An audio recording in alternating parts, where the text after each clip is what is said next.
تو حقوق کا شعور جو ہے وہ خود رسول اللہ صلی اللہ علیہ وسلم نے بتایا کہ اپنا حق وصول کرو، جس کا جو حق ہے وہ اپنا حق وصول کرے۔ اب ایک واقعہ بتاتا ہوں میں کہ ایک مرتبہ حضور اقدس صلی اللہ علیہ وسلم بیٹھے ہوئے ہیں، آپ صلی اللہ علیہ وسلم کی دائیں جانب حضرت عبداللہ بن عباس رضی اللہ تعالی عنہما بیٹھے ہوئے ہیں، اور بائیں جانب سیدنا صدیق اکبر جو اکبر صحابہ اور افضل الصحابہ ہیں وہ موجود ہیں۔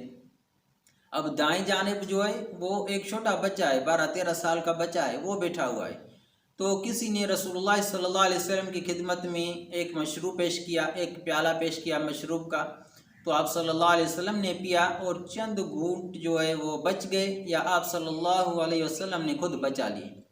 اب حق کس کا ہے کہ آپ صلی اللہ علیہ وسلم نے جو بیان فرمایا کہ الایمن فالایمن، پہلا حق جو ہے وہ دائیں جانب والے کا ہے۔ اب دائیں جانب کون ہے؟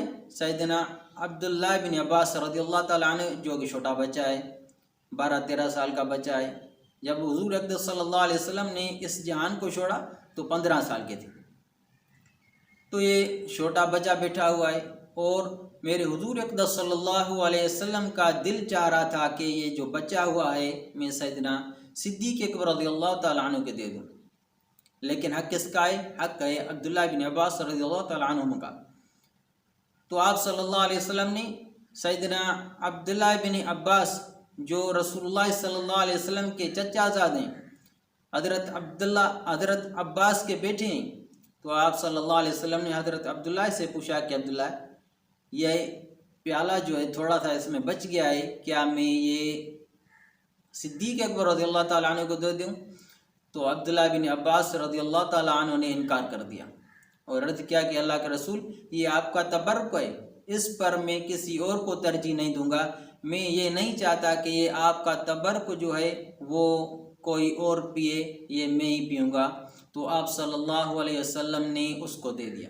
روایت میں آتا ہے کہ آپ صلی اللہ علیہ وسلم نے اسے تھما دیا اس کو، یعنی ناگواری کی حالت میں، کہ آپ صلی اللہ علیہ وسلم کا تو دل چاہ رہا تھا کہ میں حضرت صدیق اکبر کو دے دوں، لیکن اس نے اپنا حق استعمال کیا کہ میں کسی کو نہیں دوں گا، اس لیے آپ صلی اللہ علیہ وسلم نے اس کو دے دیا کیونکہ حق اس کا تھا۔ تو اپنا حق وصول کرنا جو ہے وہ ضروری ہے، اپنا حق کسی بھی حالت میں چھوڑنا نہیں ہے۔